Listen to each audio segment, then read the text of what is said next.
We're going to go ahead and get started with the swearing in of our new board members. We will swear in each of the newly elected board members in alphabetical order and one at a time. If you'd like, you can bring your family up to the podium with you. I'm Sharon Mitchell, so I'm the sitting vice president. So welcome to this first regularly scheduled meeting. We'll begin with Anna Baker, who is sworn in as our board member in position 7 at large position.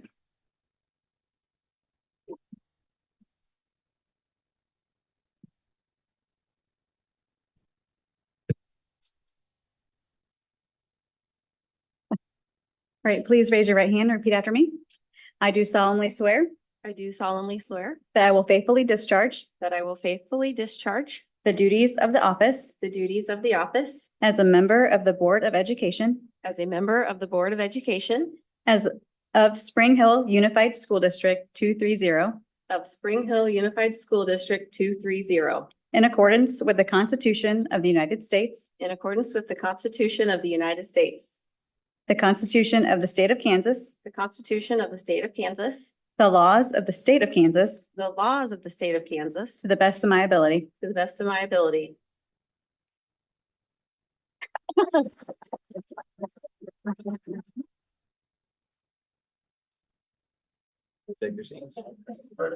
Welcome, Anna.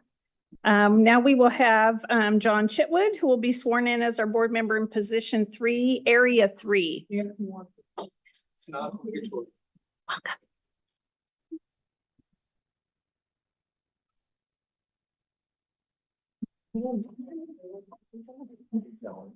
Okay, please raise your right hand and repeat after me.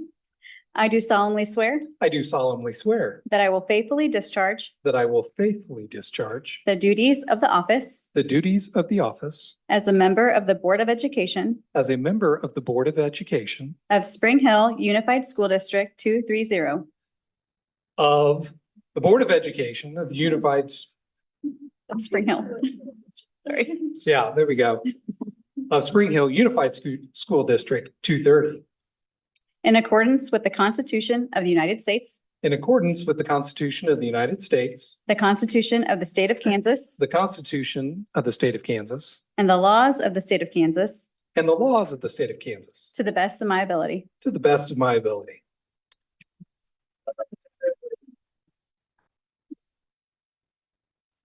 Welcome, John. Next will be April Horn. She'll be sworn in as board member in position 2, area 2.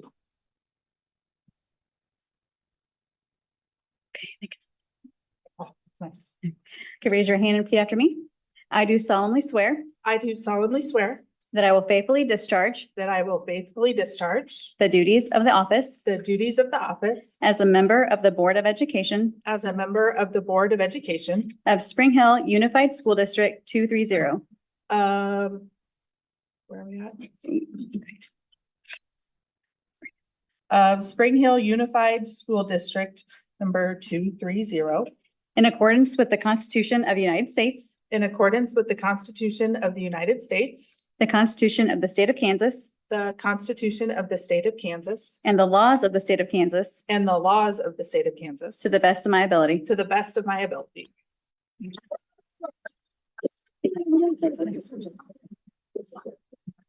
Welcome, April. And last but certainly not least, we have Doug Hull, who will be sworn in as board member position 1, area 1. Turn it off, sorry. Is there a green?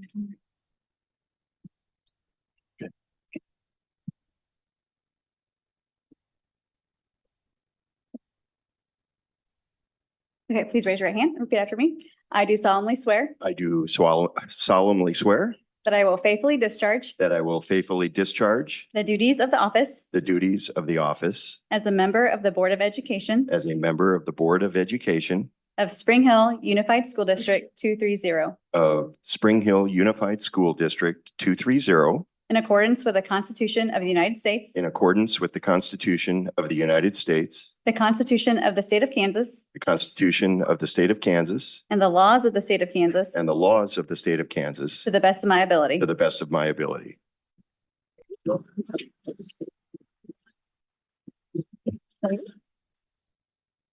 Welcome, Doug. I think there's a spot open here. So I'd like to welcome our officially newly elected board members, Mrs. Baker, Mr. Chitwood, Mrs. Horn, and Mr. Hall. Each of you brings your unique perspectives to the board, and we're looking forward to working with everybody. So welcome. We're going to go ahead and call our meeting to order, and then kind of later on, just a little bit later on, we're going to have the recognition of our retired board members. So in the interest of the weather, which is on everyone's mind, we're going to move pretty quickly here tonight. And so we'll start with calling the meeting to order, and then Rachel, could you collect the roll? Mrs. Milius? Here. Mr. Ewing? Here. Mrs. Mitchell? Here. Mr. Hull? Here. Mrs. Horn? Here. Mrs. Baker? Here. Mr. Chitwood? Here. We have a quorum. Very good. Okay, we're going to go ahead and go on with the recognition of retired board members. And we will have some time for some refreshments and some picture taking time. So I've worked with some of you people ever since I've been on the board. And this is I think a hard night for you. Maybe it's a really easy night for you guys. I don't know. But we really just want to extend our heartfelt thanks for the years of service that you've all put in. And I know that there's been some really interesting times, especially here in the last few years. And your just your dedication and hard work and so much time, and all the families that are here. I see Brent has all his kids here, and there's just a lot of that the whole family has to have a commitment to being a part of what's going on here. So we're going to start recognizing in alphabetical order, and I had to stall a little bit because our A person just walked in the door, but we're going to start by recognizing Nels Anderson as he gets his coat off there. Nels has served in the district for, we believe this is correct, 22 years. He spent many years, I'm not sure, Nels, you could probably tell us how many as the board president, and how many? 8 years as the board president. And I think maybe you were vice president along the way too. I just want everyone to join me in thanking Nels Anderson PE for his 22 years of service.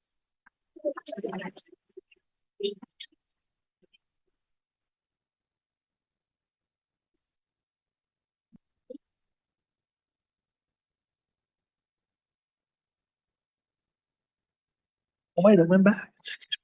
Do you want to say anything?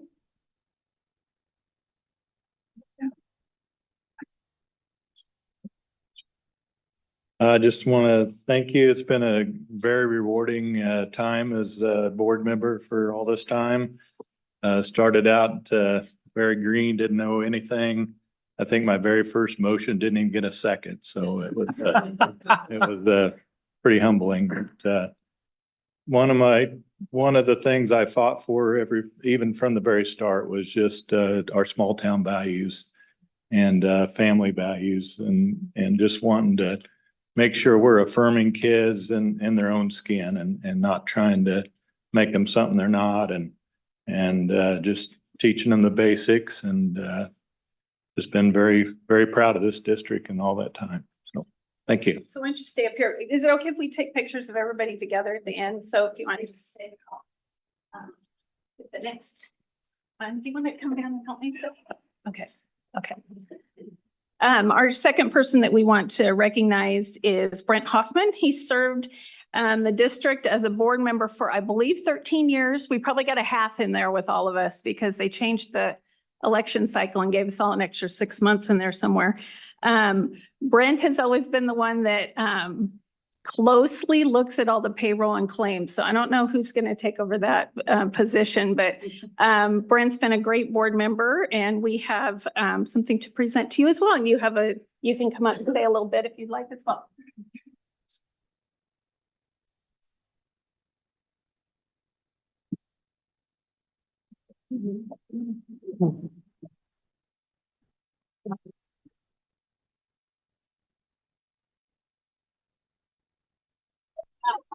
Okay. You wrote a speech. Yes, I told us I didn't care how long this meeting lasted. She said a little bit, a little bit. Oh, I got a lot of people to thank that helped me along the way because I didn't know nothing when I came in here. I mean, I go back to Chuck Willis, a former board member, helped me a ton. Gosh, Steve Fleer, if anybody here might remember what it means to be fleared. Yeah, tell you later if you don't.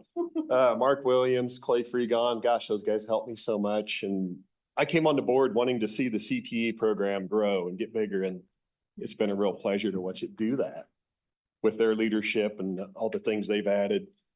I was hoping for a CTE building, but I think we got hopes for that. I think it's looking good down the road. So, gosh, Rod Sprague helped me out a lot. Tim, Phil, Kylie for answering about 1,000 questions over the years. Thank you, thank you. It's really easy to have a lot of pride in the district after being here and doing this long. I mean, we've grown like crazy, but like you said, we've kept all our values as best we can and kept it as small a town as we could do it. You know, it's hard when you're growing that fast. My second biggest thank you goes, and she's not here, is to Candy Kramer. I don't know how we'd have done it without her. Oh my gosh, she was able to give us information and it was always fact and how it was, never leaning one way or the other. It was so helpful to have her do that. She did a great job. And my biggest thank you to Elizabeth and Serena, Jamie, Justin, Anthony, and Will. Thank you for giving up your time when I was never home on Mondays as you were in school and all that. Anyways, thank you.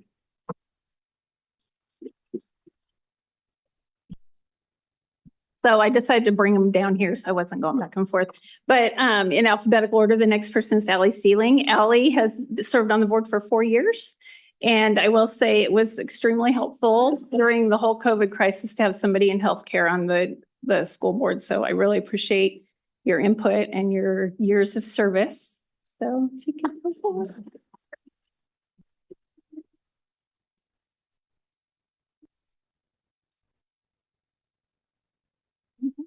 Okay. So kind of to follow Brent's lead, I think the most important thing that I can say to start with is thank you. First of all, to my family. This was extremely challenging for my family over the past 4 years. And so their dedication to wanting to also serve, because when you serve, you don't serve alone. Your entire family definitely serves. So, but also thank you to the district. My oldest son graduated from Spring Hill. Spring Hill changed his life. It was the best place for him, the best coaches, the best teachers. It was a great opportunity for him. So I'm very proud of what we've accomplished in 4 years. Each of the 4 years of COVID was really the equivalent of 4 per year. So it was about 16 years, but so thank you to Sharon and to Doug and all of our board members too, that we've served through a really hard time together, and to Dr. Burke and all of our past administration and current administration. So thank you to all of you. Thank you to Doug Schwinn. I feel like you were kind of some of the times the rock, what we always looked for, especially it's a big deal to have to manage a budget this size that impacts so many families and lives. And so thank you for what you've done. So as Sharon said, what was interesting is that I took my seat January of 2020 and COVID hit March of 2020. So I was in my seat for about 7 weeks, 6 weeks maybe before COVID hit. I felt like God really wanted me in this position for healthcare. I had no idea why. I mean, you file in June, so who knew June before, right? But then that progressed to advising for Olathe, Blue Valley, and Gardner, and really meeting with their board members. And I'm proud to say that Spring Hill School District led the charge to keep schools open in Johnson County, and we've been credited for that. And so we made a difference in the lives of kids across the county as well as our district. So that's something that I will always be very proud of. It was the most challenging 4 years, I would say, in my life. There were some times that my family, we had to make tough decisions for their health and for their benefit, and they're in a great place now. But we learned a lot, that's for sure. So I appreciate the opportunity. And the last people that I would like to thank is our community. The support that I have felt across the community over the past 4 years is unreal, unbelievable, and it still is, messages that I received today. So it was an honor to serve this community. So thank you.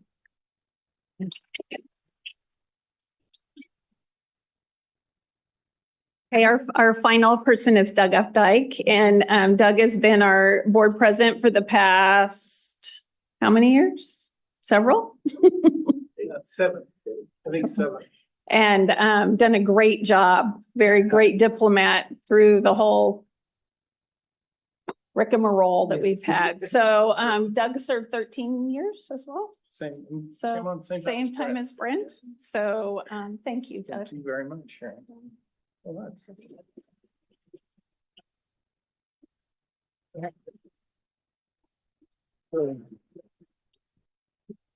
I was gonna bring a ream of paper up here and that was my speech, but really just three different things. One is that I've felt fortunate to be on this board and to be in the positions that we've held. I think we didn't always get along. And so, I mean, to the new board members, I'd say you're not always gonna get along and that's okay. But reach a consensus. I think we always did that. We always kept in mind a couple of things. Number one is what's best for kids, because that's really what we're here. And then always keep in mind and think about identifying what makes you better, identifying what makes the district better.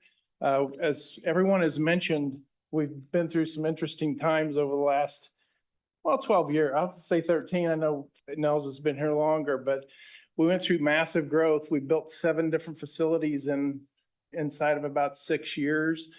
That doesn't happen with just a good board.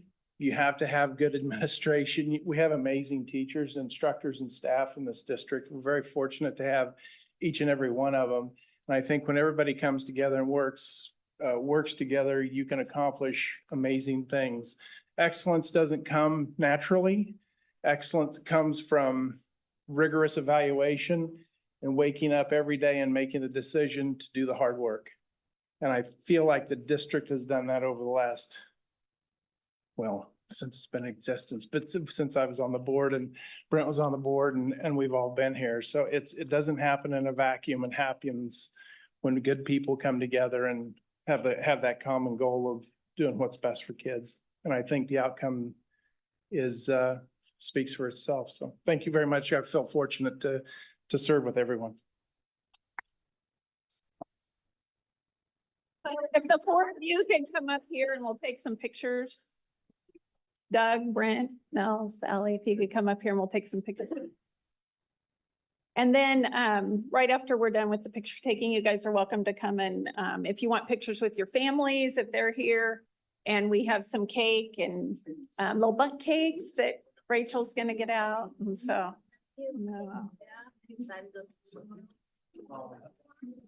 So you can get the cake now if you want. Were you 10? 6. Oh.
For approval, we did note, item, I think it was 1204.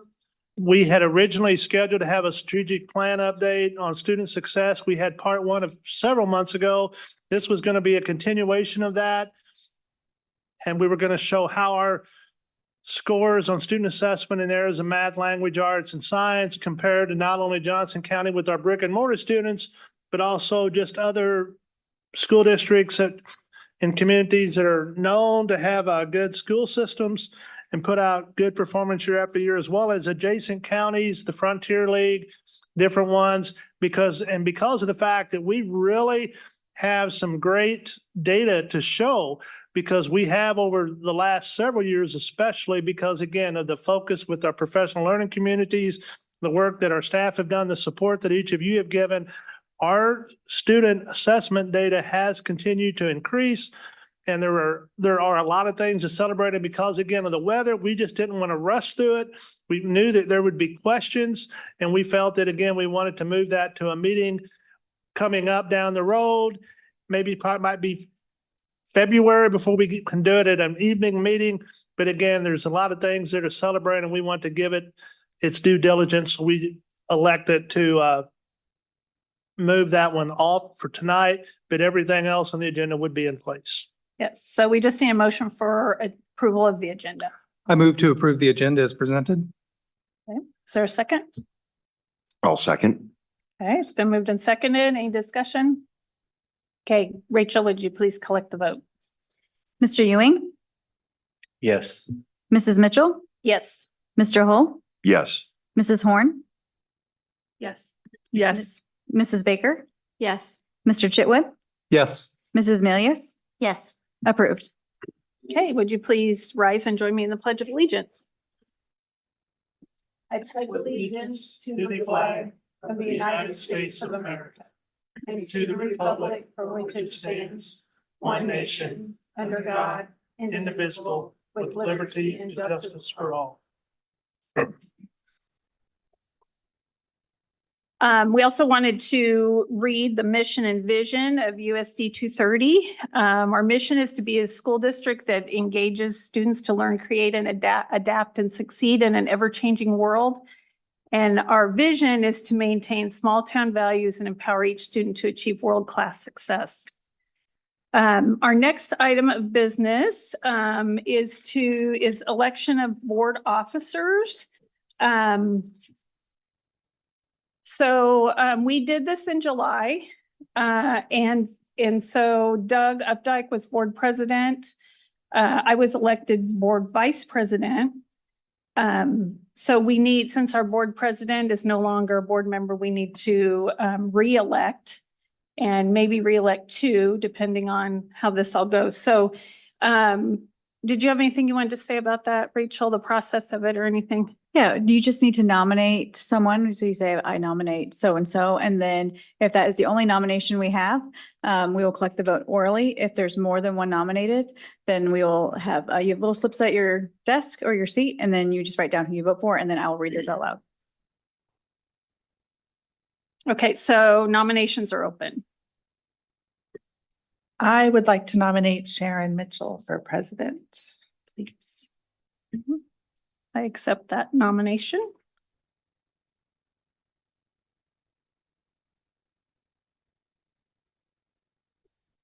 Are there any other nominations for president?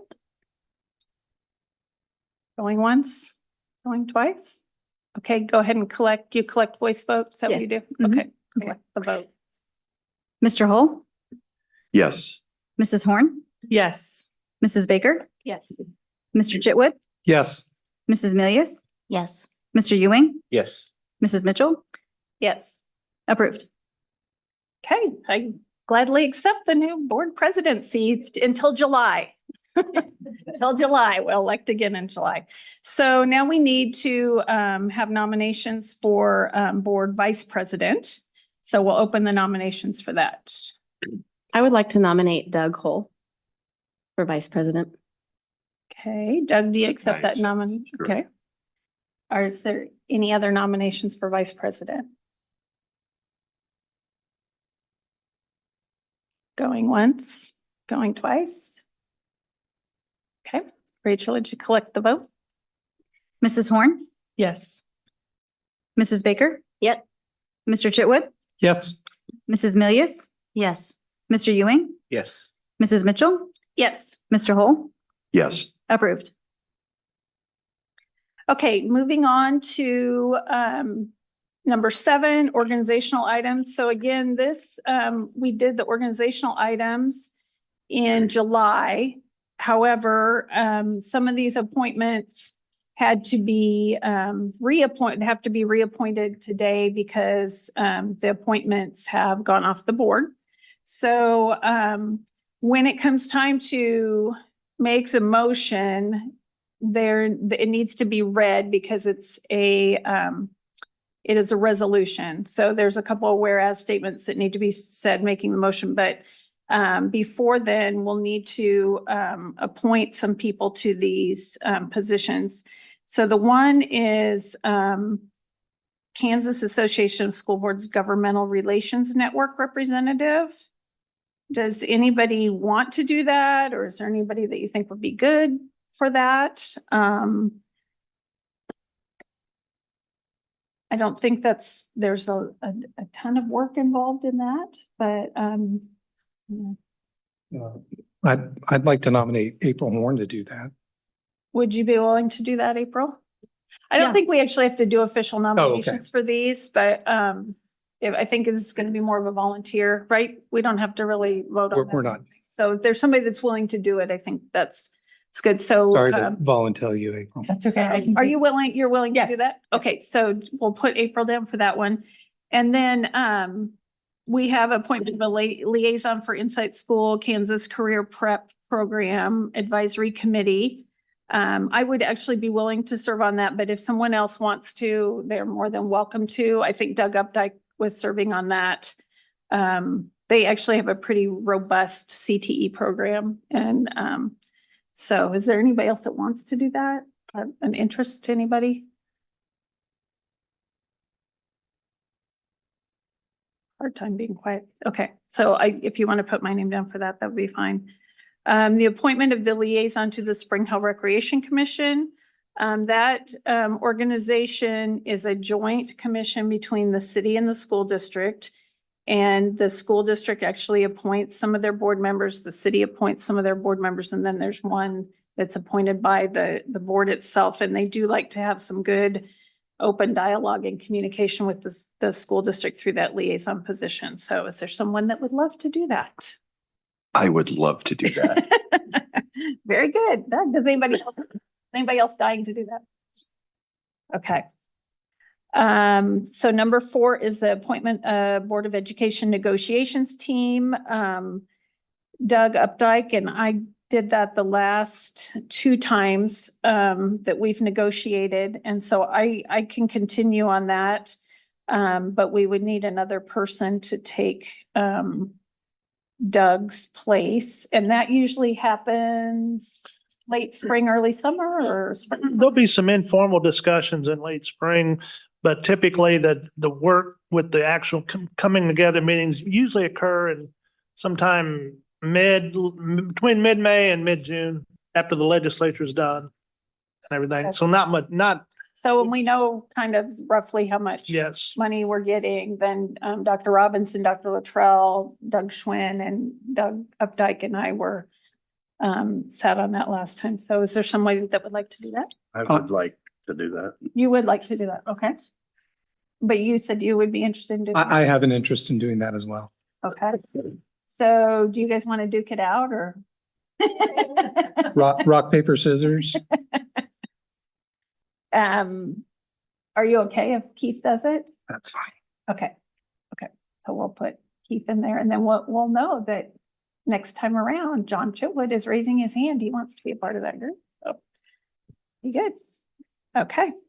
And then if one of us can't make that meeting, whatever night it is, would that be okay then Oh, for yeah. Doug or Yes. John to join that? There is some training that you have to go through for that, the mandatory training.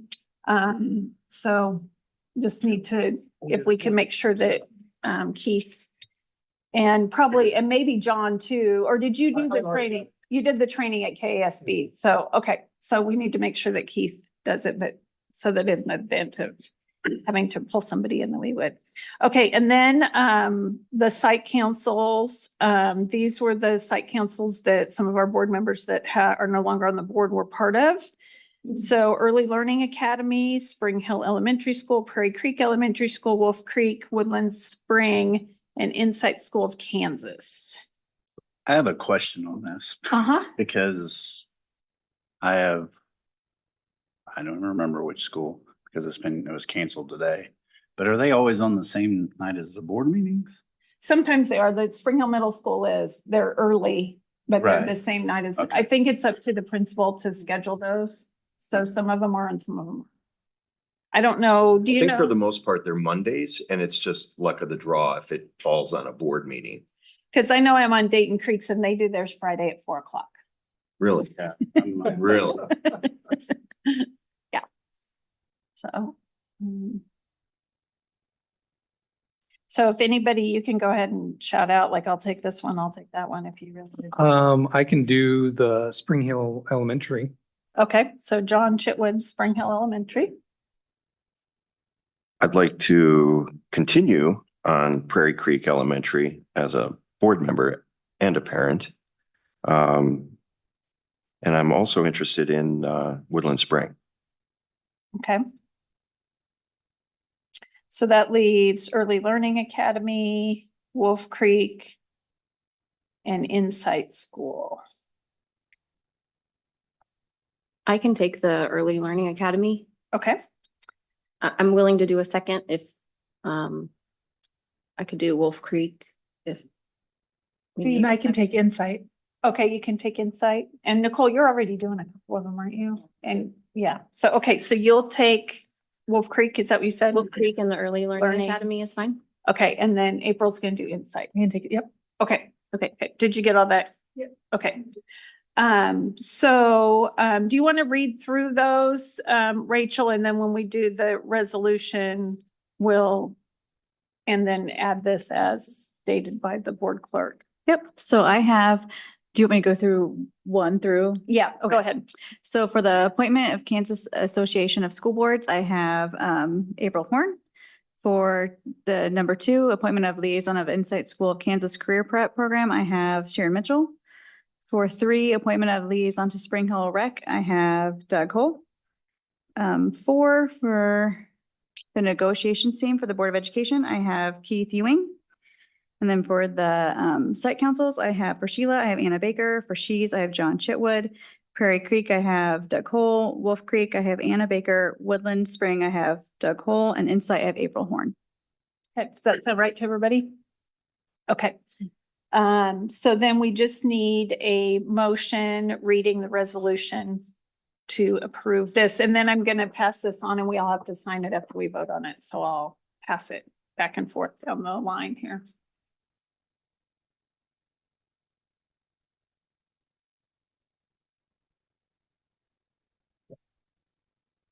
Hold it still, I'll try reading. And if you need the resolution to read, I can hand it down to you too. That's all right. Madam President, I moved that whereas KSA 72-1138 attached requires the Board of Education of any unified school district to adopt a list of organizational items at their first meeting in January. Whereas the Unified School District number 230, Johnson County, Kansas, Board of Education hereby agrees to, oh, no, we're not postponing. Hereby agrees to postpone approval of the organizational items until the first meeting of July.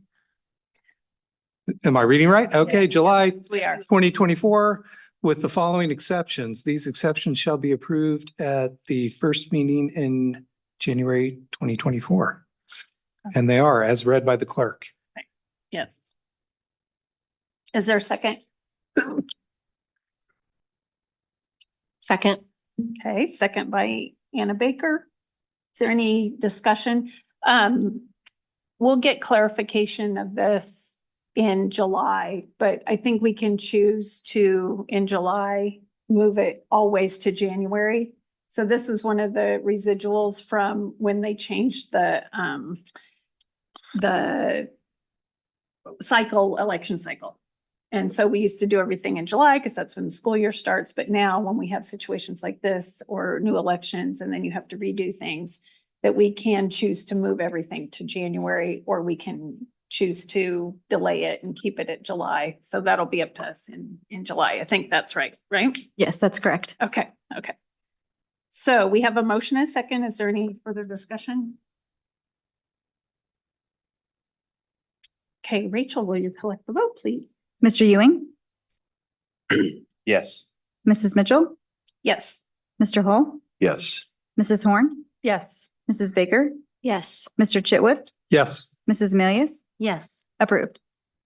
Okay, you want to pass that down so everybody can sign that? And then Rachel will fill in all the appointments along the way. Okay. Moving on to business with individuals. No cards were presented. Hey, there's nobody standing there, so. Good. Officer Ramos, now's your chance. And then moving on to good news, recognitions and announcements, Dr. Luttrell. I don't know how to really begin this tonight, but no, first off, like I said, I do want to say congratulations over Christmas break. Our dedicated Springer High School band left on, I believe it was Christmas Day, and traveled all the way down to the Alamo Bowl in San Antonio and put on did some activities there, but then again, were able to perform at the game. And those of you that do follow any social media, there were a passionate group of individuals that followed them, wore their purple and gold during the game in their section and cheered. And there was even one person that participated, found the set where they was actually did get on TV for a while during the game. So again, I want to applaud them as well as our sponsors for getting that organized. A trip like that just doesn't happen on the spur of the moment. It takes a lot of advanced planning, usually there's even some performance type things that's got to happen on the front end to make sure that the officials at an event like this know that you're high quality. So again, want to give a shout out to all of our students and our staff that help make that happen, because they do always represent USD230 at a very, very high level, and they practice very, very hard throughout the entire year, even into the summer. So again, want to give a big shout out to them. And then our What's Going Well video this month is going to highlight some of the everyday moments that occur at our Kansas Virtual Academy and our Inside School of Kansas. So again, here we go.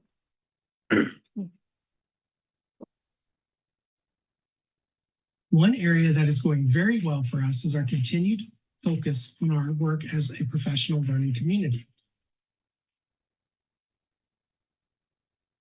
Teachers and staff work collaboratively, focusing on all students through collective inquiry and action, so we can provide continuous improvement based upon our individual student results. A mission of ours to offer virtual and face-to-face experience.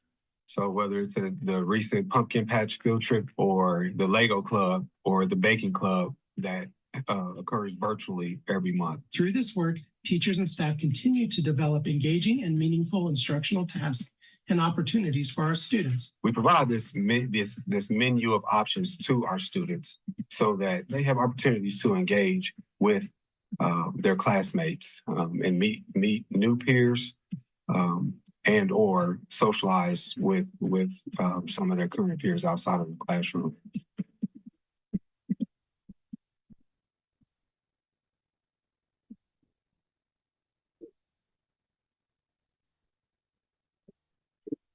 And I guess I will go ahead and say it here. It's for the son of the nerve, I guess, because it kind of falls under good news as well as announcements, even though I know it's probably old news by now because it's been about 2 hours, but because of the weather, there are no classes tomorrow on USD 230.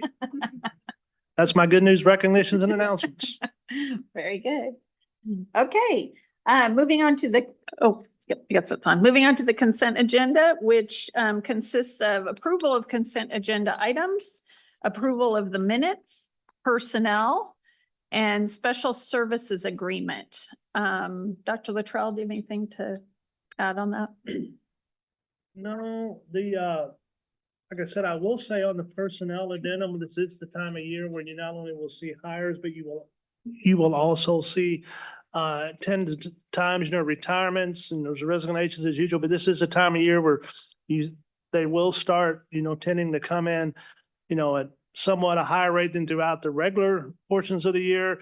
We have already, again, for various reasons, as every year, we've already had notifications from some staff individuals that, are teachers that do a great job that have already notified us that they are either, they're not going to be returning. And so, which allows, we hate to see that, but it also allows us an opportunity early for our HR department to get started on trying their best to secure high quality individuals for each of those positions. We also, as I said, right now, you'll see in the coming months, hopefully, because we've been out, as the HR department has been out to recruiting fairs and job fairs. We all know it's a very highly competitive market. And we also know in managing our growth, we know that we're going to have quite an influx than normal our high school next year because an incoming freshman class and then our senior class that's departing is a little bit smaller than normal. So there's going to be influx there. Plus with the new graduation requirements, we're going to be, adding some certificated personnel on there to make sure that we get our class sizes and that, are maintained, to a decent size. But you will continue in the next couple months, we'll have resignations and retirements as staff members make decisions, but we do strive to make sure that, again, we go all out to produce as many high quality applicants that we can. We have quite a high number compared to recent years of student teachers. Our HR department, again, has done a bang up job reaching out to student placement offices at universities and telling them, hey, we will accept as many student teachers as you can give us. And so that's starting to pay off.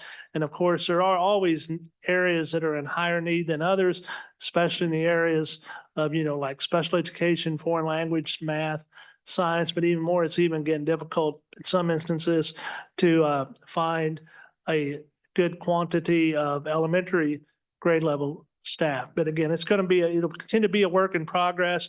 But again, it happens every year. In fact, last year we had turnover, but again, our number overall was actually down last year from the prior few years prior to that, during the COVID, havoc that went with the pandemic. So again, we'll keep you updated on that. In fact, it'll probably sometime in late March or 1st of April, we'll have our HR department at that time. We've already scheduled in.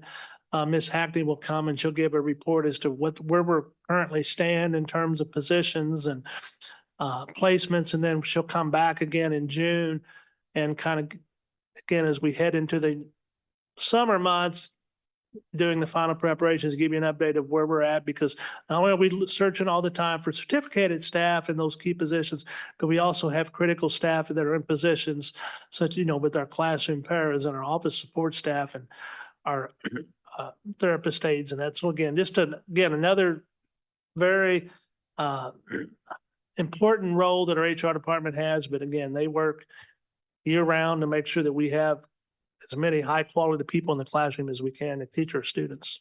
So the only kind of little comments I'd make is the personnel. A few years ago, we asked that we put the tenure in parentheses after the after resignations.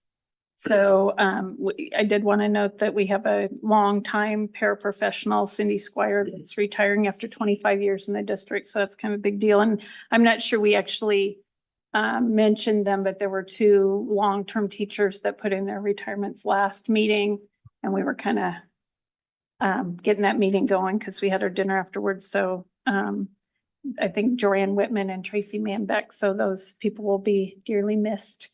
And then the special services agreement, Dr. Robinson and Dr. Luttrell are really trying to get some consistency in all these things coming before us. So that is the special services agreement is part of that, where maybe some of these things haven't always been brought to us before, but we're trying to get everything at least on the consent agenda, so everybody sees everything. So with that, if there's any questions, otherwise I'll entertain a motion to approve the consent agenda. Madam President, I move to approve the consent agenda as presented. Okay, we have a motion. Is there a second? I'll second. Okay, April 2nd. Does anybody have any questions or discussion? No, the only discussion I would have is, I appreciate seeing these, especially the special services agreement. When you do add up this on a month-to-month basis, my perception is it does cross the threshold. So I appreciate this getting put in so we see it. So thanks. Okay, there's no further discussion. Rachel, could you collect the vote? Mrs. Mitchell, Yes. Mr. Hull, Yes. Mrs. Horn, Yes. Mrs. Baker, Yes. Mr. Chitwood, Yes. Mrs. Milius, Yes. Mr. Ewing, Yes. approved. Okay, moving on to action items. 11.01 is approval of advanced placement government course at Spring Hill High School. Dr. Luttrell. Yes, last month, we brought to you, again, as we continue to do a thorough audit internally to make sure that all of our courses and textbooks, had been gone through the proper vetting process and had been brought to the board for notification approval. We did come across, 2 AP classes, and one of them did happen to be with was the Advanced Placement Government course at Spring Hill High School. Also, the Advanced Placement European History class at Spring Hill High School. The European History class is offered for the first time this school year. The Advanced Placement Government course has not been offered. It's all being offered this second semester, and those 2 had not been brought to you for approval. Again, it was, just without having those guidelines and procedures in writing, things, again, definitely can happen like that shouldn't. And I think we're on the right road to correcting that. But we are asking that the Advanced Placement Government course at Spring Hill High School be approved. And then later on in another item is whenever we needed to get the course approved before then, which we talked about last month, but then in the meantime, since that time, later on in the meeting, we've got a discussion item to just show you the text that has been selected for that course to start looking at that. And again, we won't ask for action on that though until till the meeting down the road. And then the other 2 that we've got on action after this, the government is the approval of the AP history course and then that textbook, which I can talk about those when we get to those. But right now, we're just asking approval of the Advanced Placement Government course at Spring Hill High School. Okay. And I think Dr. Robinson is available to answer some questions. Maybe I was going to mention too, Dr. Smith and Mrs. Zook are both on Zoom as well. If there's questions that they can answer. Anybody has questions. We had kind of talked earlier this afternoon that I think they were both planning to attend the meeting, but with the weather and everything, I think it's probably better that our staff feel that they can not necessarily be here in person if they can still answer questions online. So does anybody have any questions about 11.01 approval of Advanced Placement Government course at Spring Hill High School?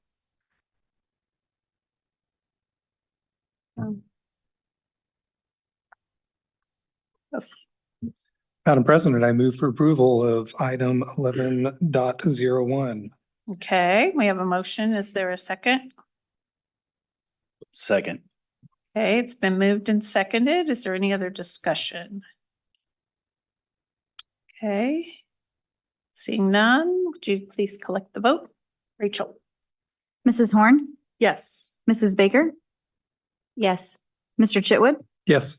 Mrs. Milius, Yes. Mr. Ewing, Yes. Mrs. Mitchell, Yes. Mr. Hull, Yes. approved. Okay, so 11.02 is the Advanced Placement European History course. And this course also, just like AP Government, should have come earlier and it did not. So we're asking for approval of this. Now, we did make that available last month, in terms of the course content and that. Currently, I believe there's that one is a year-long class. I think there's around 40 students and I think 2 sections that we offer for that class.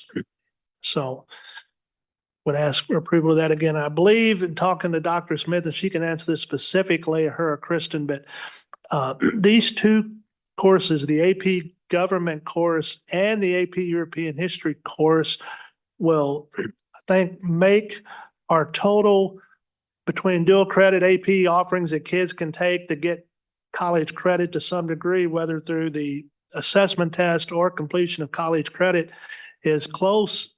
Then they can jump is around close to 30 hours or more. So a student can almost, well, many already do get many of their freshman credits by the time they leave high school. So, but I don't know if you say it's Dr. Smith on there. Dr. Smith, how many hours? You're correct that between the number of advanced placement courses that Spring Hill High School offers, as well as dual credit classes through Johnson County Community College, our students can earn close to 30 hours of potential college credit prior to leaving high school with all of the different course offerings that we have. And you'll see later on in the agenda with some of the state board graduation requirements that are changing, advanced placement courses will count towards something called a post-secondary asset. And our incoming freshman class will now have to have 2 post-secondary assets upon graduation. So not only can they earn college credit, but they can also earn advanced placement credit towards their post-secondary assets that they'll have to have. Very good. And that really is something that has changed a lot since when my oldest daughter graduated in 2015. I think there were only 2 courses, calculus and something else. I can't remember a comp, I think, were the only 2 classes that you could take. And there wasn't any AP. So within 9 years, we've really beefed up our offerings. So does anybody have any questions about the Advanced Placement European History course? The course, there was a memo with the course description there.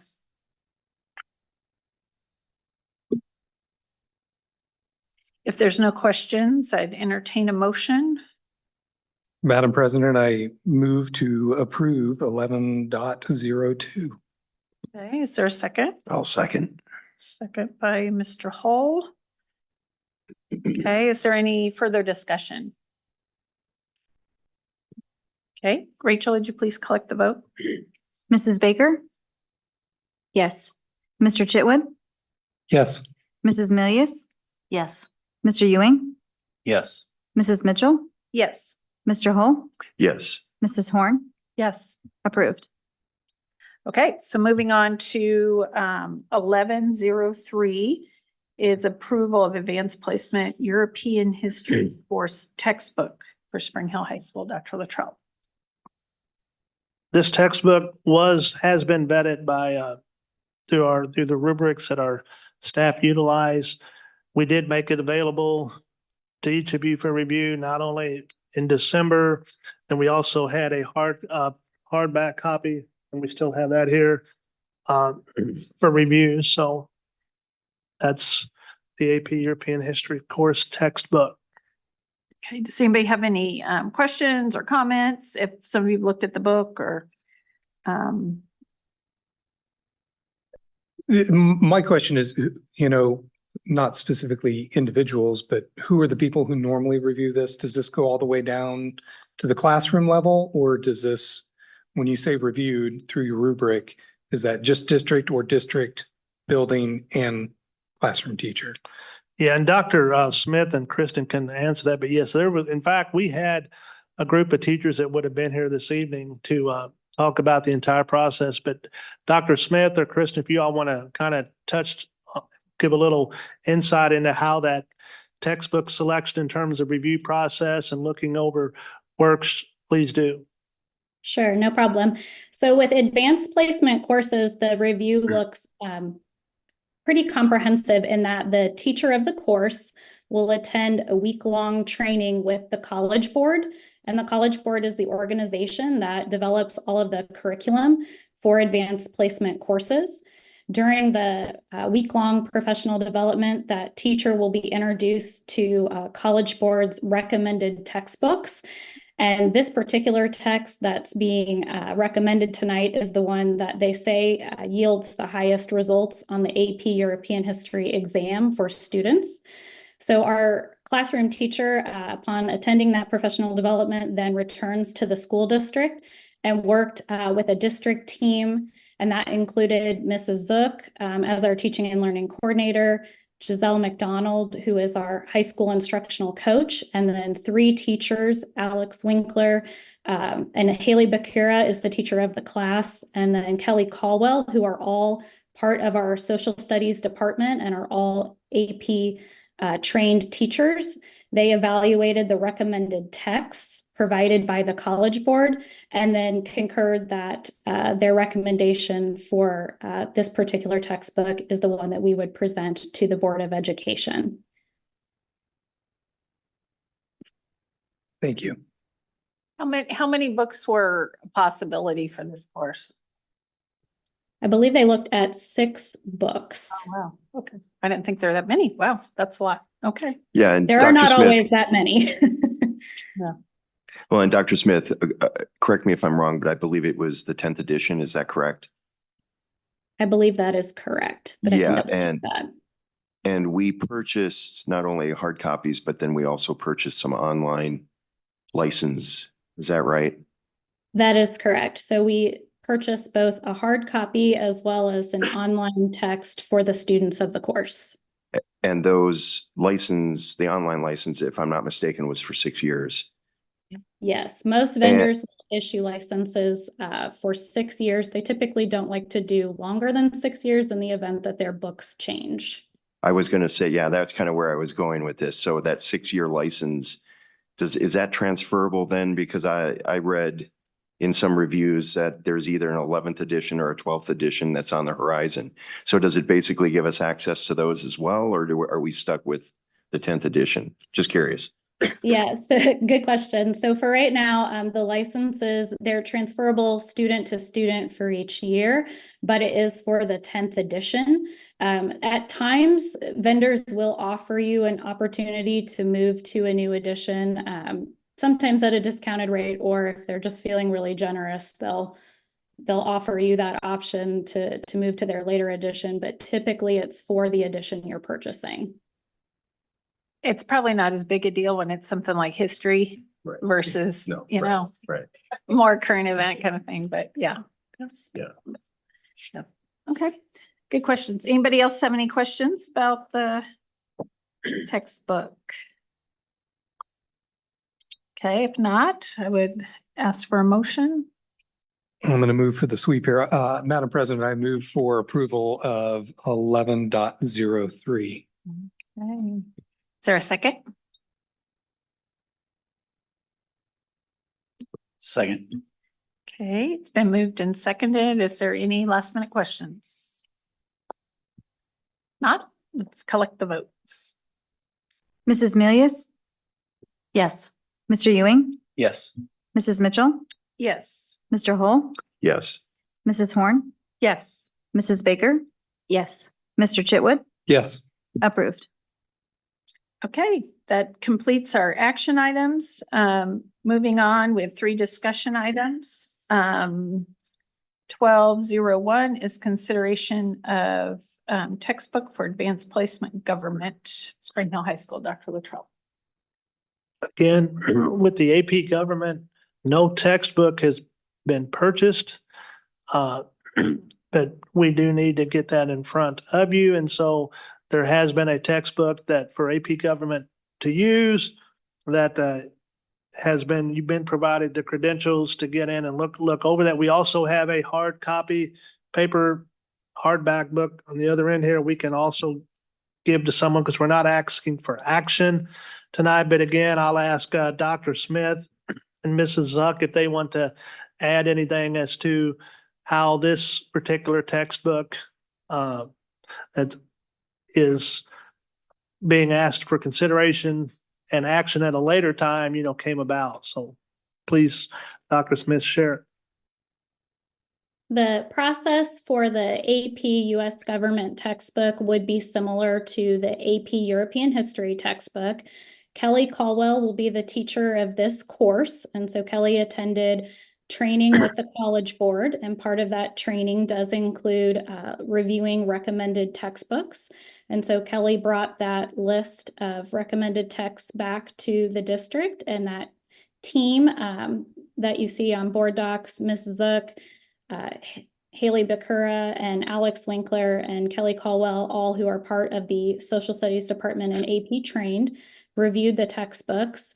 One of the things that's available to the Board of Education on board docs is their instructional materials rubric data. So if you'd like to review what criteria the team used to review the recommended textbooks, that is available for you, and you can see their evaluations and what that data looks like. And then, as Dr. Luttrell said, there's access both online, and we do have a physical copy of the book for the Board of Education to review. So we do have a recommended text for this class, and it is, again, one of the highly rated textbooks by College Board, said to yield some of the best results on the AP exam. Thank you. Does anybody have any questions for Dr. Smith on this?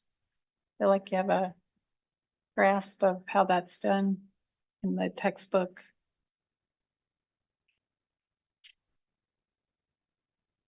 Just to follow on to Mr. Hall's question earlier, is there licensing that we're getting with this one as well? I was trying to find that. Or is it just physical books? It is both online access and physical textbooks for Okay. each student. And what was the licensing term? I believe Was it it was 6 years? Yeah, it was 6 years. Okay. So Dr. Smith, with that 6-year deal, you could actually use that paper book without the online version of it longer if you wanted to, correct or not correct? Yes, that's correct. You can extend the life of your physical textbook beyond the online subscription. Well, and to that end, kind of where I was going with that is it typical that, the education process for that book will continue for the term of our online licensing? Meaning if we get this book and we get a new teacher for it in 5 years, are we going to be able to send them for the training that's appropriate for this text? If we had a change in instructor, we would send them to that week-long training. That's one of the stipulations of offering advanced placement per the College Board, is that your teacher has been trained to teach AP courses. So if we do have a change in instructor, they would go to the AP training. In terms of reviewing or renewing resources, most of our resources within the district are already on a review cycle of 6 to 7 years, so that we can ensure that there's still curriculum alignment between the textbook and the course curriculum. And then also, again, to keep up with any addition changes between the texts, specifically with online. Okay, but what I think I'm hearing is that the text and the training is separate, and irregardless of what text we have, the training is the training, and it doesn't matter. I shouldn't say it doesn't matter. That's correct. One does not affect the other. No. They Okay. will help you choose a textbook at training if you don't have an identified text yet already. So for us, with these two classes being new courses, AP did provide some training for our teachers on using that recommended textbook list, but we would not need to change textbooks if we changed instructors. They can still go to the professional development and receive training on how to be an AP teacher. Thank you. That gets me where I needed to be. Okay, does anybody else have any further questions? This is just a discussion item, so we'll bring this back. Our next meeting is a morning meeting, correct? So will we wait and bring this for an evening meeting or bring it at a morning meeting? It's up to the board, but we typically do not, in the past, since my tenure here, we typically has not been kind of a Action thing to kind items of like do that. action items of this nature, especially at a morning meeting. Do you, Because they're not able to be streamed and. Dr. Smith, do you think it's time sensitive? I mean, obviously they're doing this class without a book right now. Do you think it would be advantageous for us to review this or vote on this at a morning meeting to get it out there quicker, or would it not make that much difference?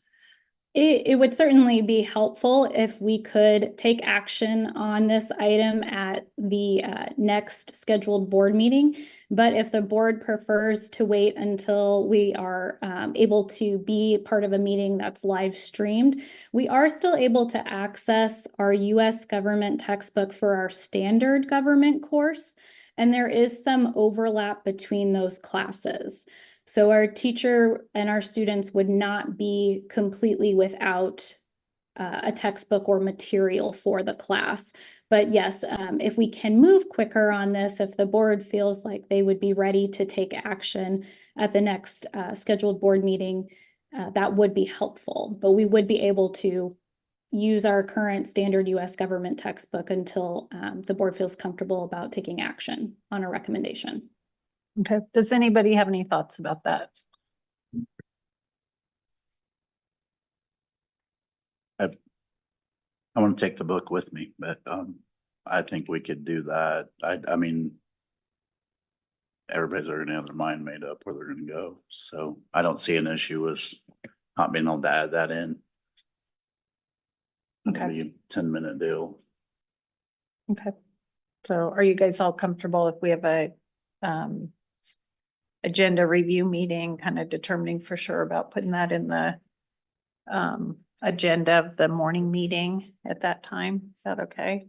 Yeah, I'm just thinking out loud here. I feel more comfortable with a little more time, but I think I can make a commitment to go in and give it a solid review over the course of the next couple of weeks. Okay. That's just on me, but I'm just thinking out loud. Okay. Well, we can make a, final decision of putting it in the agenda at the agenda review meeting, but it sounds like it's probably a good possibility to get it in the next meeting.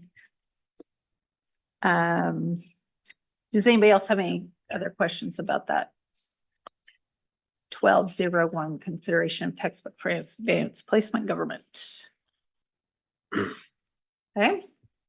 Next discussion item is review of procedures and guidelines for the selection and approval of instructional materials and textbooks. Dr. Luttrell. This is another item that Dr. Smith and Krista can talk more to, but it's since this past semester with the health textbook and the way that came about, which shouldn't have happened. When you have part of the reason for that happening was even though policy said that the superintendent shall have established guidelines for the selection and purchase of instructional materials and textbooks, there wasn't any. And so our team has set about to try and draft some guidelines for the selection of instructional materials. And again, we're not asking you all tonight at all to take formal action. We just want to get these in front of you just so you could start looking at them, asking some questions, give us feedback. We will take that feedback and we will, again, work with our staff and make adjustments as needed. This other piece to mention on this is the first part of the guidelines that will be developed. This is for the selection of instructional materials and textbooks. There's a whole nother component that we have worked on a little bit, but not near to the extent that it's going to wind up being. The second half would be similar guidelines, procedures for the selection of media. I mean, the criteria that goes into the selection for our media center materials. And we're going to, again, I know that our teaching and learning department is meeting later this week to kind of kick off that discussion formally in more depth with each of our media library media specialist. So this here is just more, and they're two separate areas with separate ways you have to look at it through various lenses. But this one here is just simply the instructional materials, textbooks in general classroom. And so again, I'll let Dr. Smith kind of tell you some of the components of it, and then you can ask questions, give us feedback. But again, we'll take that and bring it back to you again. I don't know if, again, this is something we don't have to have in place, immediately. But again, the sooner we do get something in place, the better. And it'll hopefully, like I said, you've got something in print, definitely should reduce the chances that you're going to have a big misstep that could occur. So Dr. Smith, Ms. Huck, if you all have anything you would like to draw attention to or kind of say how this would be used or some of the highlights, please feel free to do so at this point. Then we'll listen if there's anyone that has feedback on any portion. Thank you. This particular document, like Dr. Luttrell said, is meant to support policy IF and specifically for textbooks or instructional material that is purchased directly to support the curriculum. At a future meeting, we'll share a handbook, a draft handbook of procedures that will be in alignment with policy IFA to support the selection of library media center materials. So this is just a document for the board to review. There's a number of different processes outlined within it in order to make sure that we have textbooks and materials for all of our courses. And we have 289 classes that we offer in Spring Hill schools. So this addresses any of those classes. Hey, does anybody have any questions right now? And then if you have questions or comments about this, Dr. Luttrell, would you like them? Yes. To you or Dr. Yeah. Robinson or both of you, or how would that go? Yeah, definitely. Any questions as you now or into the future, as you continue to look at that, if you have specific questions or insight or feedback, feel free as you continue to look at it to pass that on versus an email or a conversation to myself, and I'll make sure that it gets to Dr. Smith, Dr. Robinson, and we'll make sure that our team reviews it, as well as if it's a specific question, get back to you with our own feedback.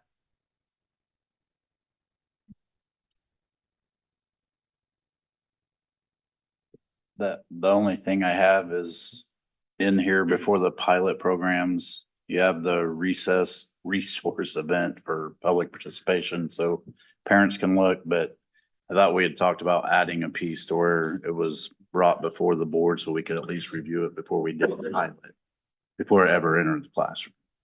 Yes, and I think that that is correct. And I think the intent of that is to make that happen. And I think that the wording on that it's just the form of whether or not I think it was whether that would be formal come or if it was more, I was made aware that how that was communicated out to you all. But we can definitely clear that up to where it's much more clear. So there's no sense that it even comes before you, because that was brought out. And we did say that we should do that before any pilot, that you all should be made aware to give at least be aware and give your blessing. Kind of my, question or comment is, is the review process to review the material before a pilot program materially any different than reviewing it to put it in every classroom? I don't understand the need, and I think what we've talked about is this stuff kind of going through essentially a full vet before it's ever released into the wild, whether it's one student or every student. So I'm not sure I see the need.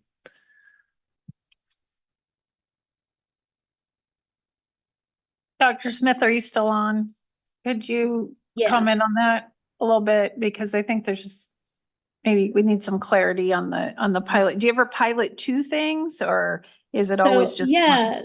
So our past processes, typically when we're looking for new instructional materials, we'll look at 6 to 7 of the top rated items. Top rated meaning that they are things that have been looked at through ed reports, which is a little bit like a Consumer Reports for education materials.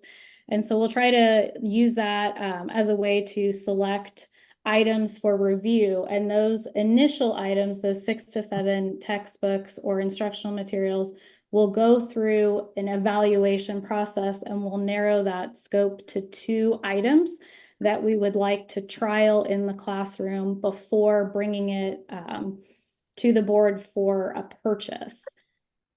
So all materials have been evaluated prior to being piloted. So before the pilot process, is there really even after the most of the evaluation is done before the pilot process, it sounds like? Most of the evaluation is complete prior to the pilot process, but then we'll do a second evaluation of the top 2 piloted products, just to make sure that everything that we felt like was accurate about these products just by reading through them and looking at the teacher tools, the manuals, that all of that worked as it was intended.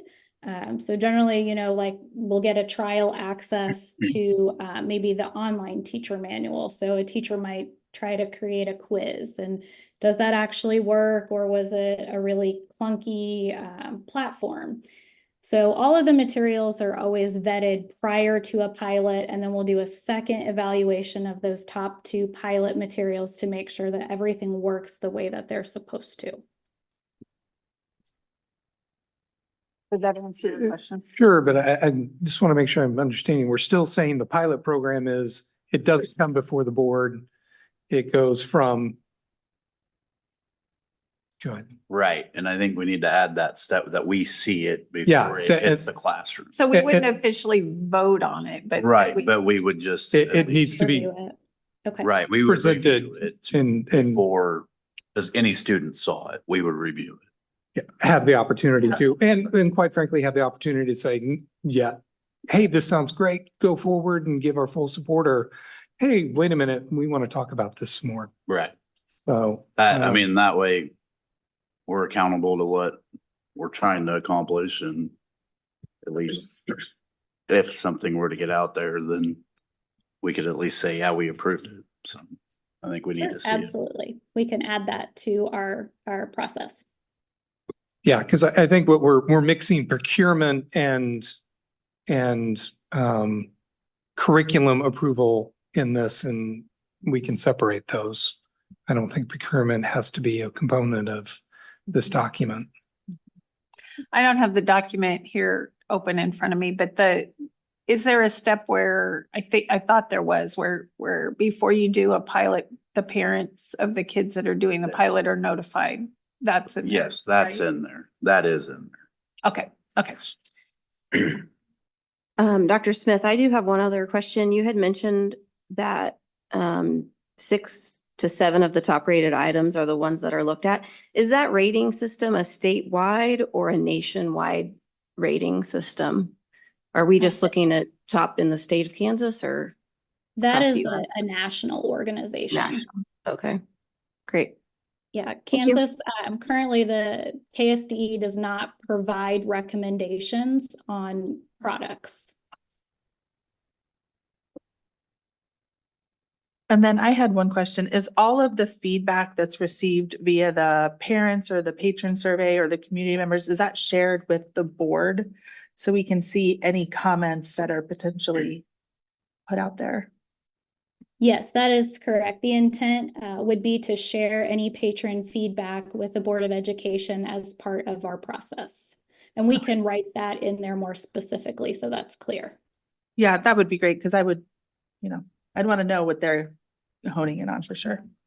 So I think it is really important to kind of get this process down, because we definitely don't want to stand in the way of like dragging things out. So everything takes much more labor intensive time to get things going. So, but I think it is important. That is what we're accountable to the students for sure, and the families. So we want to make sure we have adequate information to do so.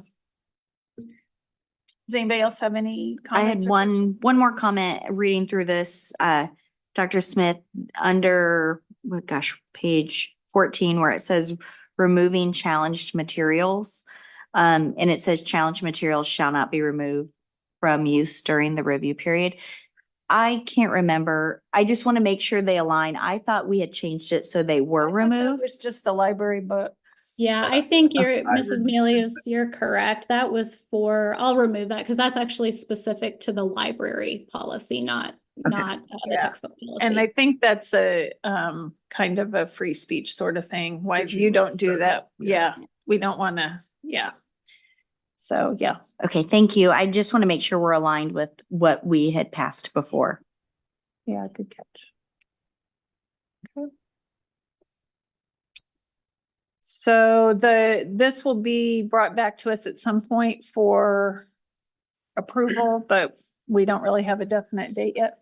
It'll be brought back. It won't be the next meeting because again, that's a morning meeting. I mean, our goal would be probably to bring it back hopefully in February. Okay. But just to make sure, hey, you all are good with it, not ask for action. But then the same time, we probably in February bring you and get one last look at this. We'll probably introduce to you the second half of this, which is the media selection. Because it's all kind of goes eventually into one document.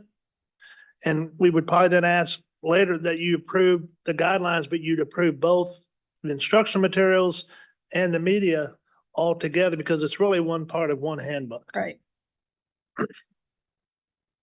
Hey, does anybody else have any clarifying questions with that?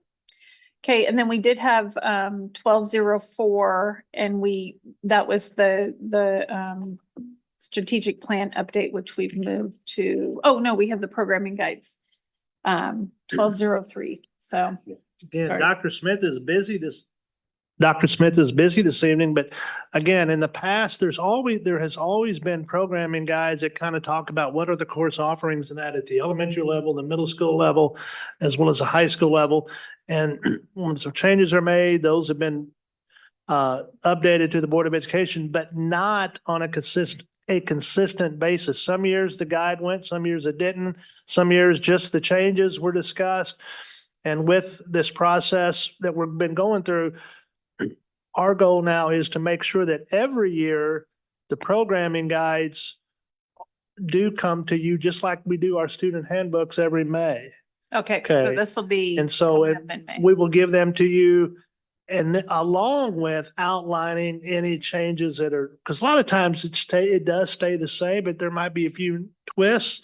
And so, but we're going to start doing that, and that's spelled out in the instructional materials manual too. But Dr. Smith, you want to add it? You want to talk about these?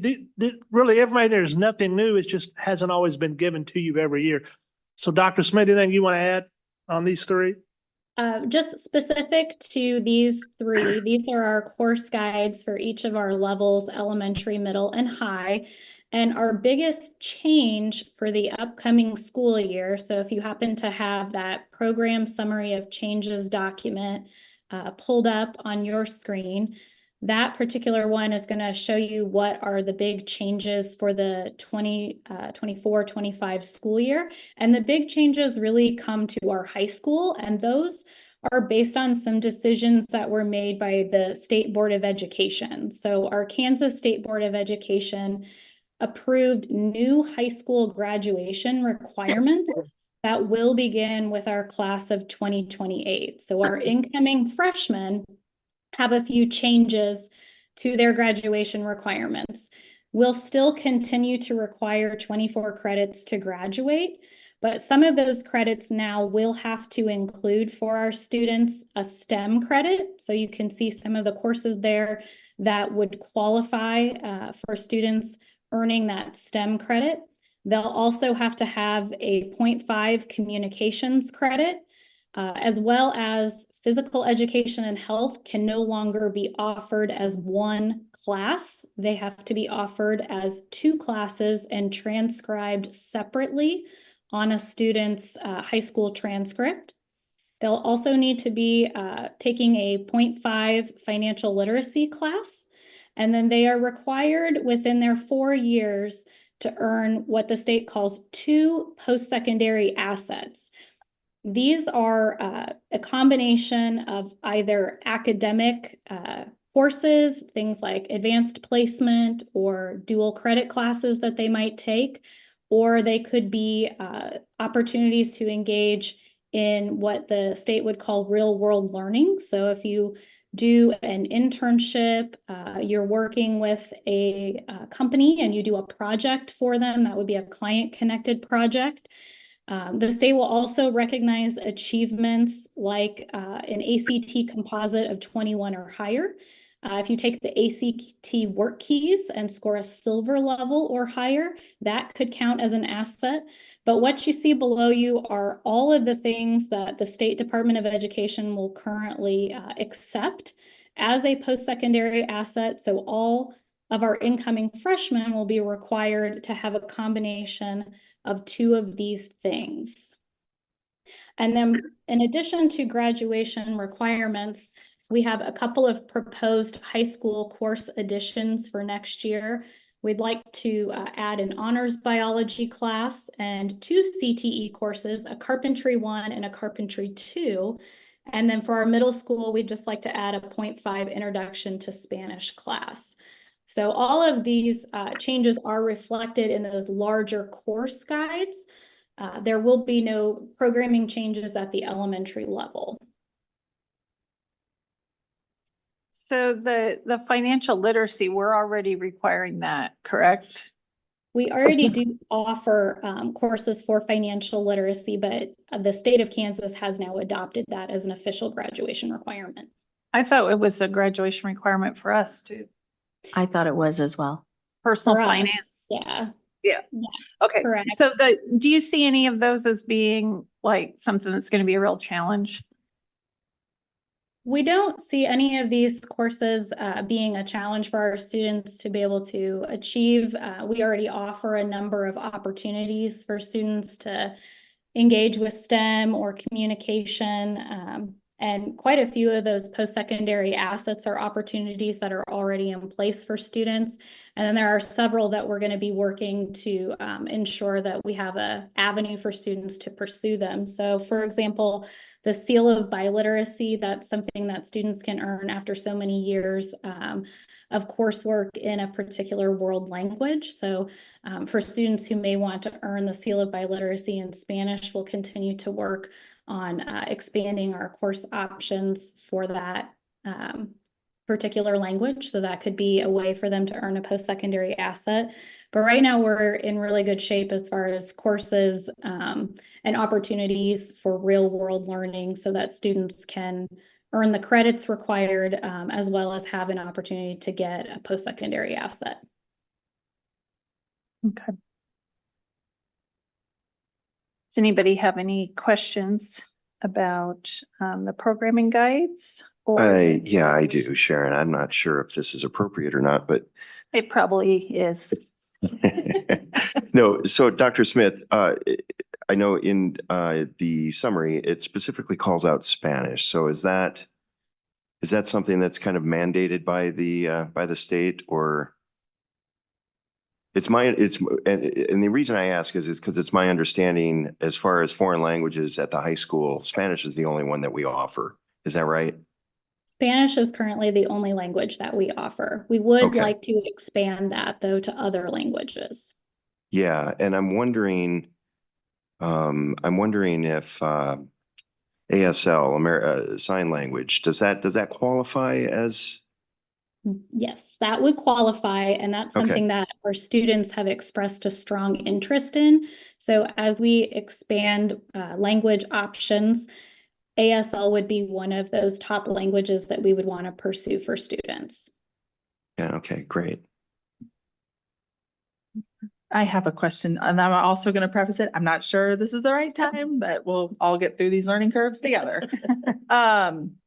The carpentry and the career technical education pieces, have we put any consideration into the theater work and building sets into counting for any of that? I just happen to know a few students have developed some really cool technical abilities in the carpentry world by building those sets. So would the question be could students earn a post-secondary asset by doing set building through the carpentry Yes. class? Yes, they Yes. could. So Okay. yeah, one thing I think I probably should mention is that those real work opportunities can come from within the district, and many of them often do, because as you can imagine, with many large school districts in the surrounding area, a particular company can only take on so many interns or work with so many students at a time. And so as a school district, we do try to create what we call the client connected project. So we'll have students write articles for our district magazine as part of a post-secondary asset, a client connected project that they could do. So yeah, absolutely. A student who is part of that carpentry class could earn a post-secondary asset by doing some work for our theater productions. And I guess my question's more if they're not in the carpentry, but they are actively building the set. Can we evaluate that as something that could potentially count? It could potentially count, yes. Okay. Dr. Smith, can I ask a follow-up that I think I know the answer to, but is the reason for selecting Carpentry 1 and Carpentry 2 part of rounding out a pathway at the high school as well? That is correct. So one of our goals as part of our Kaufman Real World Learning Grant is to make sure that all of our different pathways that we offer within career and technical education are complete. So whether that's adding classes so that a student can start out at the introductory level and go through various coursework to become advanced in that pathway, or just continuing to work on improving the curriculum so that there are plenty of real work opportunities for students. That is part of our goal with the Kaufman Grant and real world learning. One more thing, Dr. Smith, the list is the comprehensive list of what the state accepts. It's not necessarily everything we offer, like junior ROTC. Correct. So that is a list of everything that KSDE would offer. Many of those things are things that our students would have access to today, but the goal would be to ensure that all of those things on the list could be within the access of any student over time. So for example, international baccalaureate courses, we don't currently offer any IB classes, but that is a state accepted post-secondary asset if you take that IB exam. Okay. So several of these we may want to talk about. Do we want to pursue that and expand some of them over time? But these things listed on the summary of changes are all the things that KSDE would recognize. Okay. And we're publishing this ultimately, I take it. And so I guess my question / request would be, can we organize the stuff we do have away from the stuff that we don't have? So yeah, so that it's not somebody like confusing, me you can don't figure it pursue out. something we don't have. Yeah. Yes, we could do that. Thank you.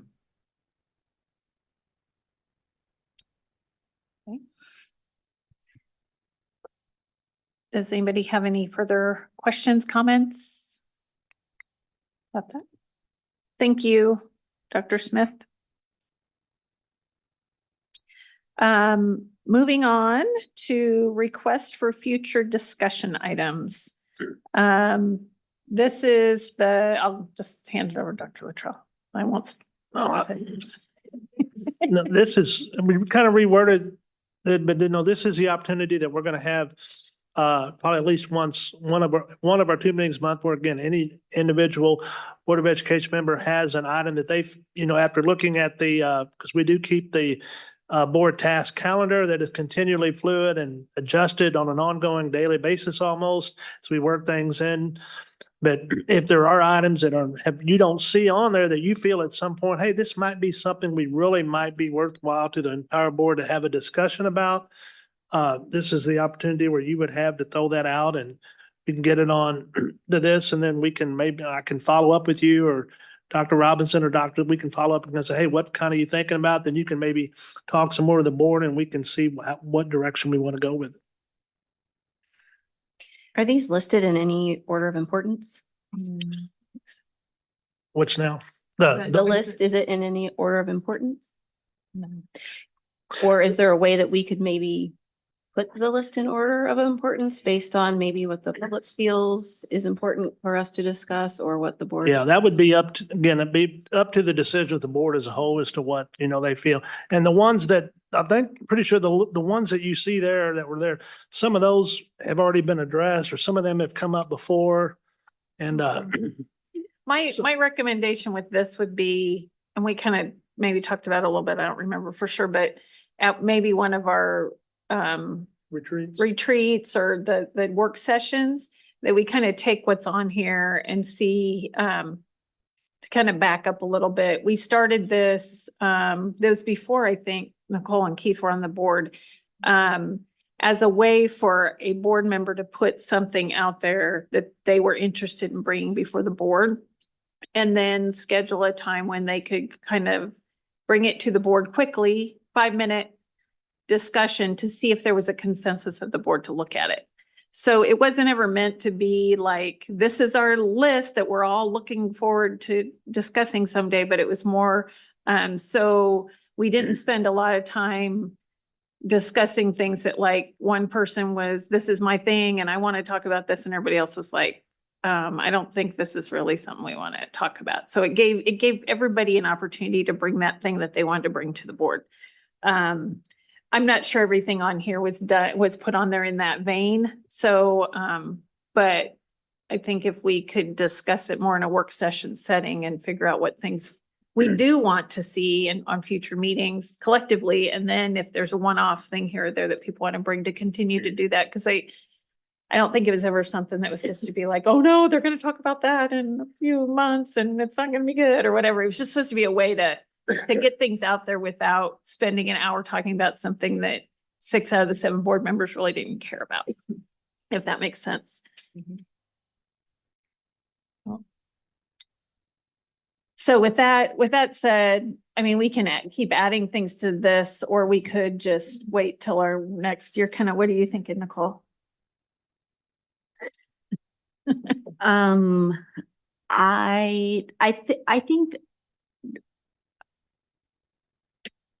think things got on this list because a lot of times our board would say, we'd like a follow-up on that. And then it would get lost.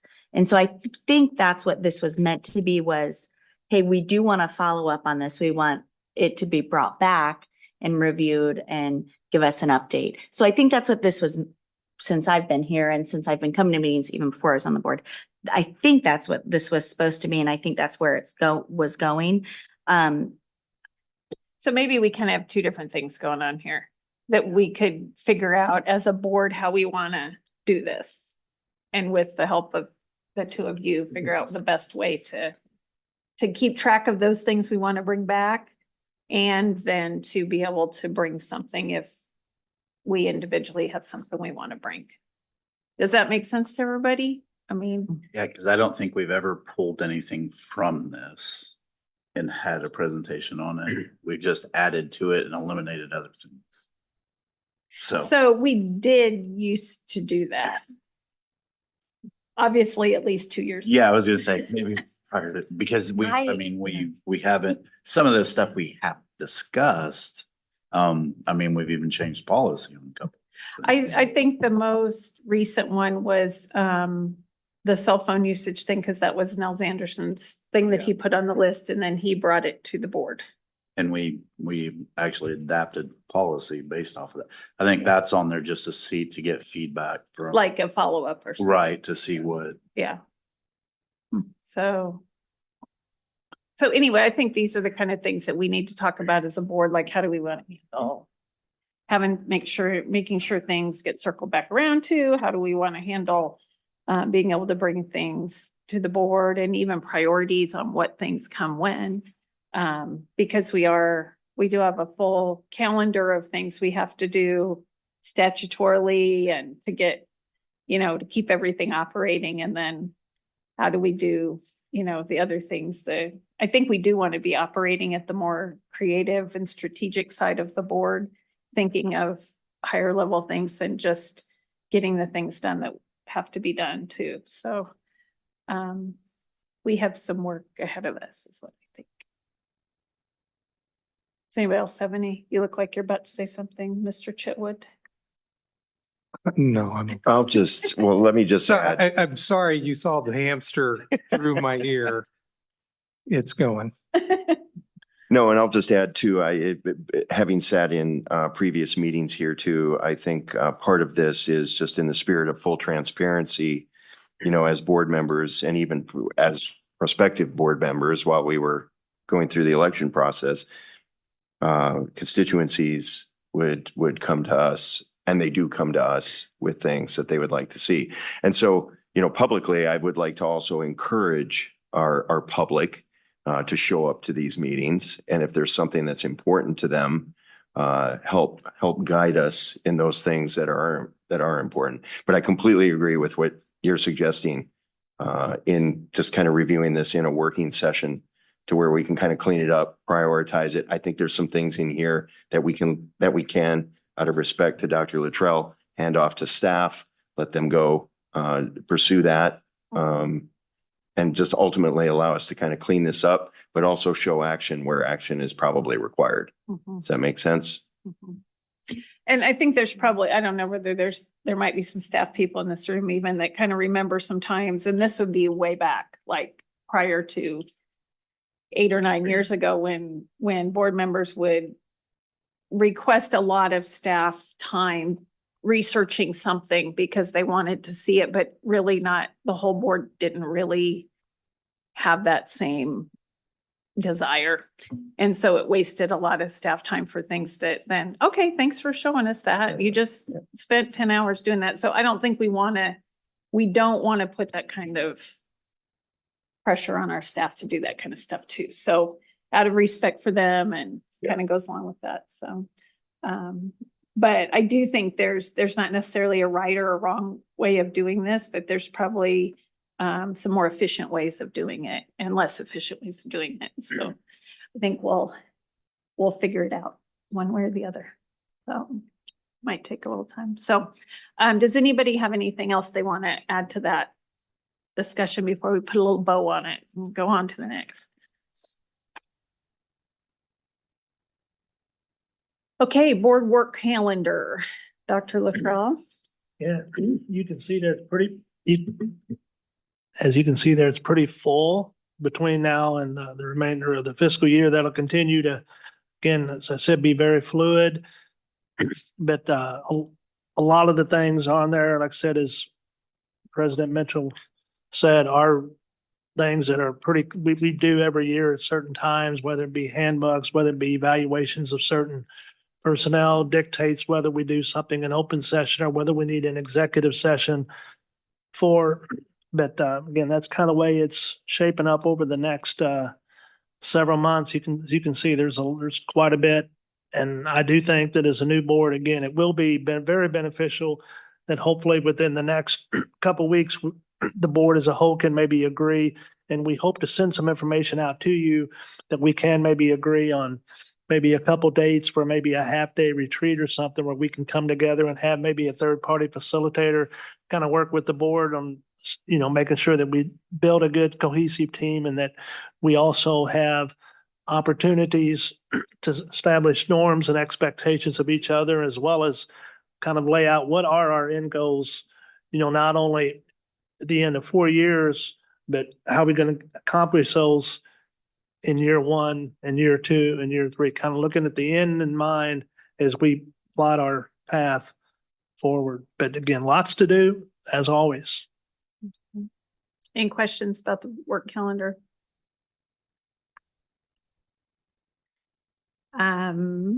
Seeing none. Oh, you have a question? Well, if you look at the next meeting on January 22nd, the Yeah. action item.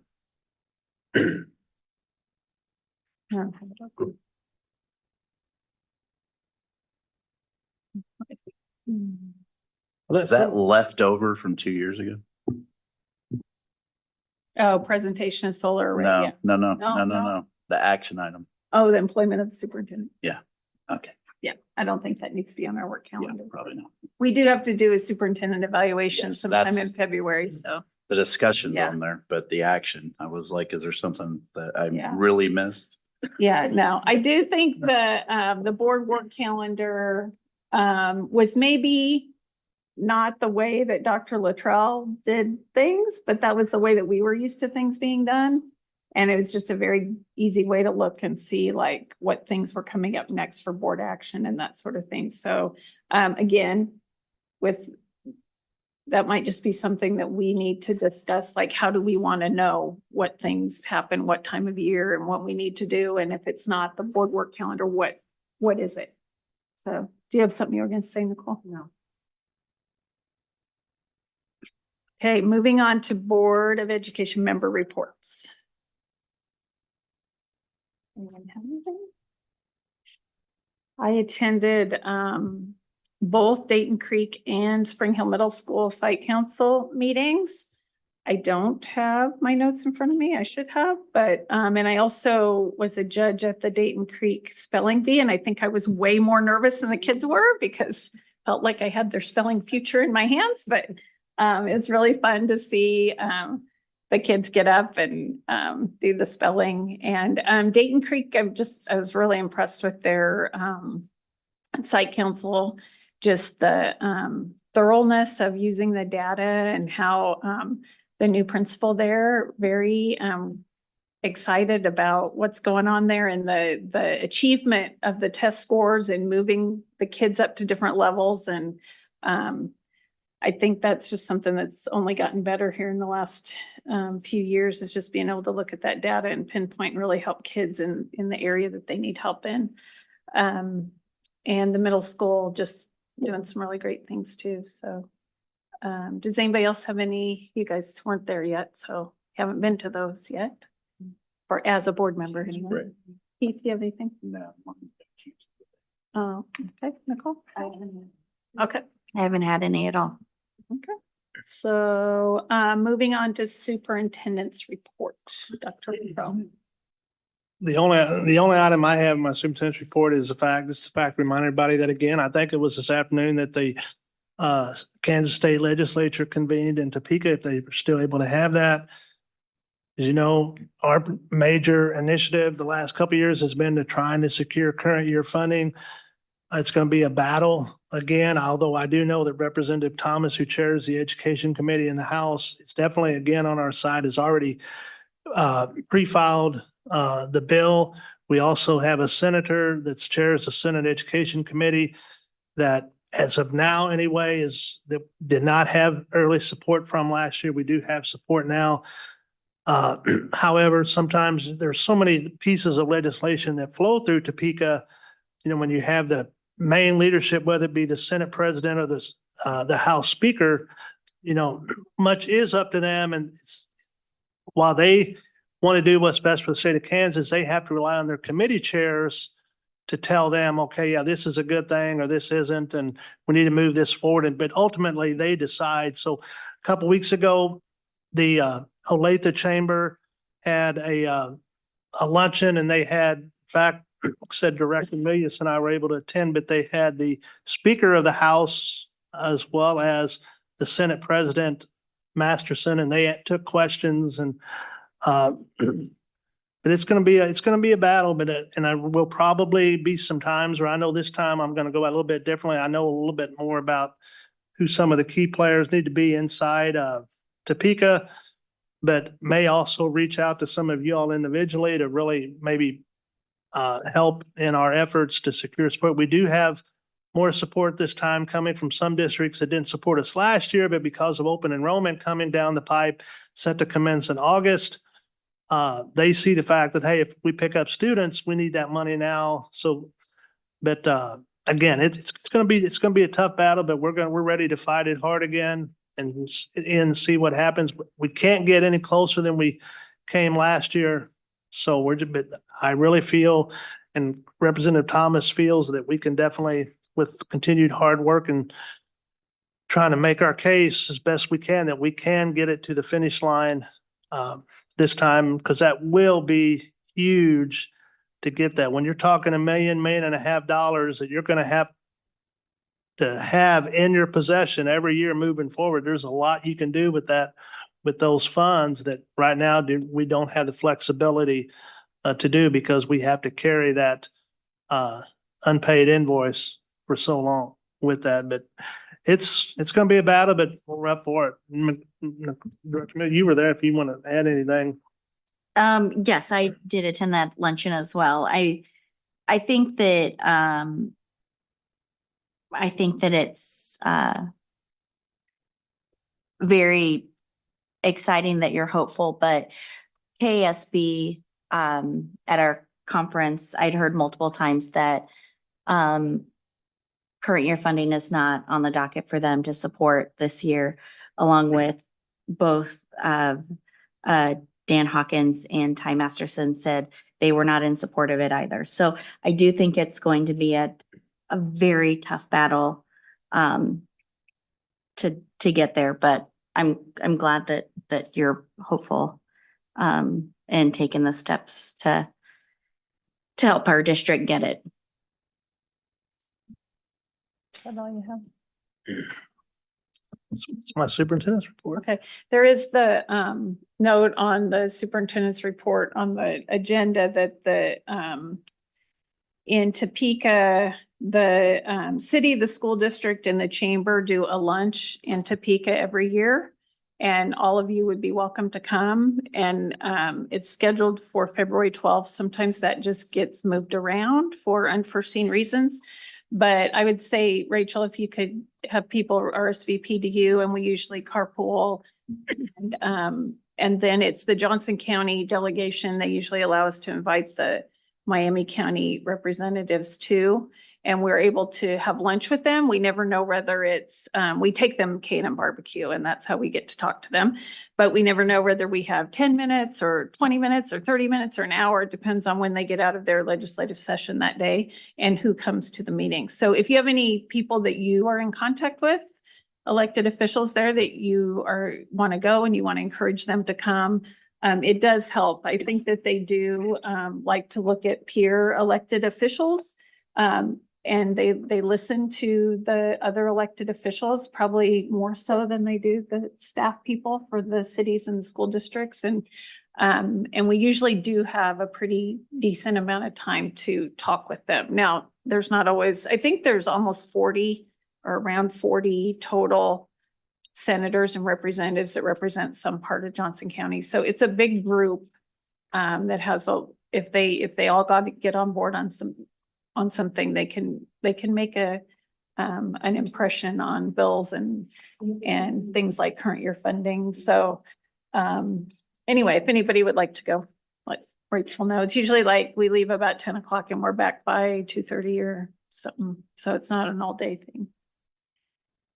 Does anybody else have any last minute for the good of the board? Not on the agenda, so I guess maybe we should do it. Anything else you have, Dr. Ochoa? Okay. Good. Stay safe tomorrow, and we are adjourned.